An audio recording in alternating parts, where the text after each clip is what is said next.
"I'm sorry, Mom. Your card has been declined." My sister laughed like it was a joke. By the time she stopped laughing, the security guard was already watching her. The police were on their way, and in less than 10 minutes, our parents would find out that their golden child had been stealing my identity for 6 months. I didn't always hate my sister. That's the part people don't understand. You don't wake up one day and decide someone you grew up loving is your enemy. It happens slowly, quietly, in moments no one else notices. My name is Amelia Clark, and I built my life from nothing. Not the dramatic kind of nothing people like to exaggerate online. I mean real nothing. At 22, I was working double shifts at a cafe near Canary Wharf in London, barely making rent, eating instant noodles more nights than I'd like to admit. While my younger sister Chloe Clark lived at home, being adored. Chloe was different, charming, effortless. The kind of person who walked into a room and people just gave her things. Attention, opportunities, forgiveness. And my parents, they didn't just love her. They revolved around her. "She's just ambitious," my mum would always say whenever Chloe crossed a line. She knows how to go after what she wants. But ambition and entitlement are very close cousins, and no one noticed when Chloe crossed that line, except me. By 30, I had built something real. I founded a digital consultancy firm called Northbridge Analytics Limited. Nothing flashy, but powerful enough to attract corporate clients across the UK. I worked for every pound, every contract, every sleepless night, every sacrifice. And suddenly, I wasn't invisible anymore. I bought a modern flat overlooking the Thames. I invested wisely. I built a financial cushion most people only dream about. And that's when Chloe started paying attention. Not to me, to what I had. It started small, a notification. Unusual login attempt detected. I remember frowning at my phone that night. I brushed it off. Maybe I'd logged in from a new device. Maybe it was a glitch. Then came the emails, bank alerts, credit inquiries, transactions I didn't recognise. At first I thought it was fraud, random, faceless, distant, until I noticed something that made my stomach drop. The address used? My parents' house. I didn't confront Chloe. That would have been too easy and too messy, because I already knew how that would go. "Amelia, you're overreacting. Why would your own sister do that? You've always been jealous of Chloe." No. I needed proof, not emotions, so I did what I do best. I stayed quiet. Over the next few weeks, I became a stranger in my own life, watching, tracking, documenting every transaction, every login, every digital footprint. And what I found wasn't just theft. It was calculated, careful, sustained. Chloe hadn't just borrowed money. She had opened credit lines in my name, used my identity to secure luxury purchases, built an entire lifestyle, funded by me designer bags, private events, high-end shopping sprees in places like Harrods and Selfridges, all under my identity, for 6 months. 6 months. That was the moment something inside me shifted. Not anger, not even sadness. Clarity. If I confronted her privately, she'd lie. If I told my parents, they'd defend her. So I made a different choice. I would let the truth expose itself. Publicly, irrefutably, and permanently. I contacted my bank, my legal advisor, and quietly flagged every fraudulent account. We didn't shut them down immediately. No, we waited. We watched. And then I set the final piece in motion. A message in the family group chat. Emergency meeting at Mum and Dad's. Today, 5 p.m. It's important. Chloe responded almost instantly. "Oh, is this about the inheritance news?" I stared at that message for a long time. Inheritance. She really believed the life she was living was hers. Sometimes the most dangerous betrayal isn't from strangers. It's from the people who know exactly how much you've worked and decide they deserve it more. And at exactly 3:12 p.m, I got the notification I had been waiting for. Transaction attempt declined. Location: Harrods, Knightsbridge. I picked up my keys.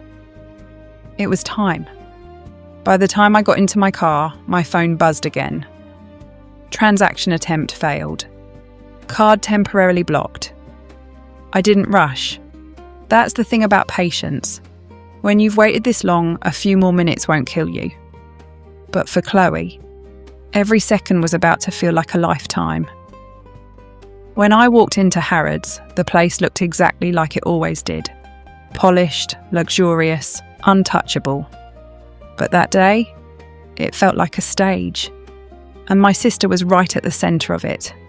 I spotted her instantly.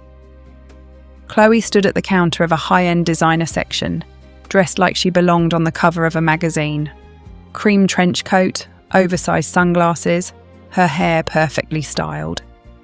In front of her, 2 shopping assistants, and a growing tension she hadn't quite understood yet. "I'm sorry, Mom. I'm sorry, Mom. Your card has been declined." The assistant said it politely, softly. Chloe laughed, actually laughed. "Oh, try it again," she said, waving her hand dismissively. "It does that sometimes."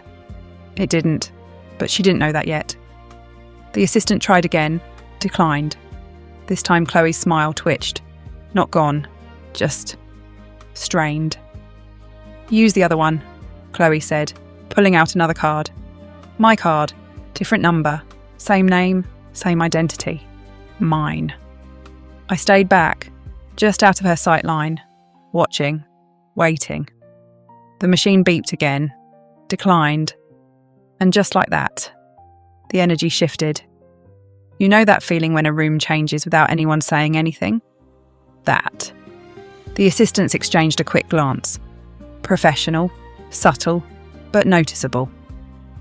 "Do you have another method of payment, Mom?" one of them asked. Chloe's voice sharpened slightly. "Of course I do. But this time there was a crack, a small one. The kind only someone who knows her would notice. Me." Chloe stepped aside, pulling out her phone. I could almost predict her thoughts. Maybe it's the bank. Maybe it's a glitch. Maybe it's temporary. Her fingers moved quickly across the screen. Then slower. Then still. Her face changed. Not dramatically, but enough. Confusion, then disbelief, then something darker. She walked back to the counter, forcing a smile that didn't quite reach her eyes.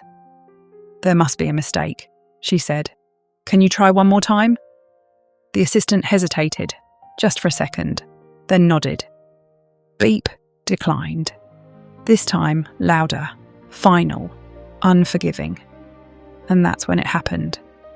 The assistant didn't reach for the card machine again. Instead, she said calmly, "Mom, could you please step aside with us for a moment?" Chloe blinked. "I beg your pardon. There's an issue with the account linked to these cards." Issue. Such a small word. For such a big problem. That's when I moved, slowly, deliberately, until I was standing just behind her. "Yeah," I said quietly. "There is an issue." Chloe froze, not immediately, but like someone who feels something before they understand it. Then she turned, and when she saw me, everything collapsed. "Amelia?"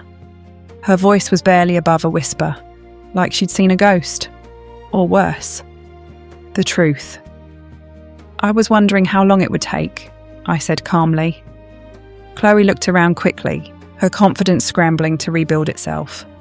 "What are you doing here?" she snapped, trying to regain control. This has nothing to do with you." I almost smiled. "Everything you're trying to buy?" I said. "Every card you just used?" I stepped closer. "It has everything to do with me." Right on cue, one of the store managers approached, and behind him, security, Not aggressive, not loud, but present, watching, waiting. "Miss Clark," the manager said carefully, looking between us. "There seems to be a discrepancy regarding the ownership of these accounts." Chloe's eyes darted to me again, sharp now, dangerous. "What did you do?" she hissed under her breath. "I stopped protecting you," I replied. That's when the final piece clicked into place. The manager spoke again, more firmly this time. "We've contacted the authorities regarding suspected identity fraud." And just like that, the illusion shattered. Completely. People were watching now, not openly, but enough. Whispers, side glances. Phones subtly angled. Chloe, my confident, untouchable, always in control sister, looked small for the first time in her life. The truth doesn't shout when it arrives. It stands quietly and lets everything false collapse around it. Chloe reached for me. "Amelia, wait. This isn't what it looks like." I stepped back, because I'd heard enough lies for a lifetime. "No," I said softly. "It's exactly what it looks like." And then I turned, walked past the security, past the stairs, past the version of my sister I thought I knew. Behind me, I heard it. Her voice, cracking, rising, desperate. "Amelia, please." I didn't stop, because some consequences you have to face alone. And as I stepped out of Harrods into the cool London air, my phone buzzed again. A message from Mum. "Where is Chloe?" She said she's bringing champagne for the celebration. I looked at the screen for a long second, then typed back, "Don't worry, I'll explain everything." All right, this is where the emotional core hits hardest. The truth doesn't just expose Chloe, it shakes the entire family. By the time I pulled up to my parents' house in Richmond, the sky had started to dim. That soft, quiet kind of evening. The kind that makes everything feel normal, which was almost ironic, because nothing about what was about to happen was normal. I could already see through the window. The dining table was set, champagne glasses lined up neatly, my mum moving back and forth with that familiar nervous excitement. My dad adjusting his cufflinks like this was some kind of milestone moment. And for Chloe, it was supposed to be. I stepped inside. The warmth hit me first. Then my mum's voice. "Amelia! Finally! Where's your sister? She said she was picking up champagne." There it was. The expectation, the assumption, the blind belief that Chloe could do no wrong. I placed my bag down slowly. "She won't be coming," I said. My mum frowned slightly. "What do you mean she's not coming?" She said, "She's busy," I interrupted. My dad looked up now, sensing something shift. "Busy with what?" I didn't answer immediately. Instead, I reached into my bag and pulled out the folder. I dropped it on the table. Not aggressively, but firmly enough that the sound cut through the room. "There's no celebration," I said. Silence. A strange, uncomfortable silence. My mum looked between me and the folder, confused. "What are you talking about?" I met her eyes. "Eleanor didn't get an inheritance," I said, deliberately using the wrong name at first, almost like correcting the illusion mid-sentence. "Chloe didn't earn anything." A pause. Then, "She stole it." My mum blinked. Once, twice. Then she laughed. Actually laughed. "Oh, Amelia, don't start this again. You've always misunderstood your sister. She's with the police right now." That did it. The laughter died instantly. "What did you just say?" my dad asked slowly. I didn't raise my voice. Didn't need to. "She's at Harrods," I said, explaining to security and the police why she's been using my identity for the past 6 months. My mum shook her head immediately. No, that's not possible." She didn't even look at the folder, because looking would mean believing. So I opened it for her. Page after page, bank statements, transaction logs, account openings, purchase histories, all tied to one name, mine, and one address, theirs. "This doesn't prove anything," my mum said quickly, her voice rising. "People make mistakes. Banks make errors." "Mum," I said it quietly, but it stopped her. "This is 6 months of fraud." I pointed to one of the pages. Luxury purchases, private bookings, credit lines. Then I looked at her. She didn't just make a mistake. She built a life using my name. That's when it happened. The silence, heavy, unavoidable. My dad sat down slowly, like his legs couldn't hold him anymore. My mum didn't. She just stood there, frozen, staring at the papers like they might rearrange themselves into something less painful. "She said," my mum whispered. "She said she got a financial opportunity, that she was finally being recognised." I swallowed. Because that part hurt more than I expected. "She was," I said softly, "for stealing from me." My mum finally looked at me, really looked, and for the first time in years. I wasn't invisible, but it didn't feel good. It felt like loss. "You always believed her," I said, not angry, just honest. No matter what she did. My mum's eyes filled with tears. "Amelia." "No," I said gently. "I'm not saying this to hurt you." I paused. "I'm saying it because this is what it led to." When you excuse small wrongs long enough, they don't stay small. They grow until they become something you can't defend anymore. "Right then." My dad's phone rang. He answered slowly, listened, didn't speak much. Just a few quiet yes and "I understand." Then he hung up and looked at my mum. "It's true," he said. That was it. No drama, no shouting. Just truth. My mum sank into a chair, the same chair Chloe used to sit in, laughing, planning, dreaming out loud. Now it felt empty, broken. "She wouldn't do this," my mum whispered again. But this time, it wasn't denial, it was grief. I picked up my bag. "I didn't come here for an apology," I said. They both looked up. "I came here so you'd know the truth." I paused at the door. "And so it never happens again." Because here's the thing people don't tell you about betrayal. Sometimes the damage isn't just what someone did, it's who allowed it. I stepped outside, closed the door behind me, and for the first time in years, I felt something I didn't expect. Not anger, not sadness, peace. The next time I saw Chloe, wasn't at home, wasn't at a family dinner, wasn't even by chance. It was across a glass panel, inside a quiet, controlled room at a police station in West London. By then, everything had unfolded.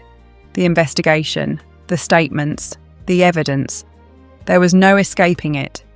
6 months of identity fraud, multiple financial institutions involved, a clear, documented trail. Chloe didn't just make a mistake. She made a series of choices, and now she had to live with them. She looked different, not physically, but the energy, the confidence she used to wear like armour, gone. In its place was something quieter, heavier, reality. She sat across from me, hands clasped tightly. For a moment, neither of us spoke. Then finally, "Why didn't you just talk to me?" she asked. Her voice wasn't sharp this time. It was tired. I held her gaze. "Would you have told the truth?" She didn't answer, because we both knew. "You didn't just take money, Chloe," I continued calmly. "You took trust. You took my identity. You took something I spent years building." She looked down. "I was going to fix it," she whispered. I almost smiled, not because it was funny, but because it was predictable. "When?" I asked. "After the next purchase or the next lie?" Intentions don't erase actions, and I was going to fix it doesn't undo what you chose to break.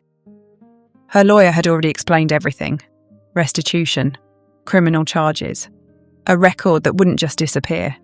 This wasn't something Mum could explain away, or soften, or defend. Not anymore. Chloe looked up again, eyes glossy. "I'm still your sister." There it was, the last card she had left to play. Family. "And I was still your sister," I said quietly. "When you opened those accounts." A pause. "When you signed my name." Another pause. "When you spent money you knew wasn't yours." I leaned back slightly. Being family didn't stop you. So it doesn't excuse you. That was the moment she understood. Not the legal part, the emotional one. Things wouldn't go back, not this time. Things changed at home too. Not overnight, but permanently. My mum called me a few days later, her voice softer than I'd ever heard it. "I should have listened to you," she said. "No excuses, no defence, just truth. I didn't rush back into family dinners. I didn't pretend everything was okay, because healing isn't pretending, it's rebuilding, and rebuilding takes time. I kept my distance, not out of anger, but out of respect for myself. Because sometimes, loving people doesn't mean staying close to them. A few months later, life felt lighter. Not perfect, but honest. My business continued to grow. My space felt like mine again. My name, my identity, was fully back in my control. And more importantly, so was my peace. Family is built on blood, but respect is built on truth. And sometimes, you have to lose the version of someone you loved to finally protect the person you've become. So let me ask you, do you think my mum should be forgiven for always defending Chloe? Or do you think enabling someone makes you part of the damage too? Drop your thoughts in the comments. I read every single one. And if you've ever had to choose between family and your peace, I want to hear your story.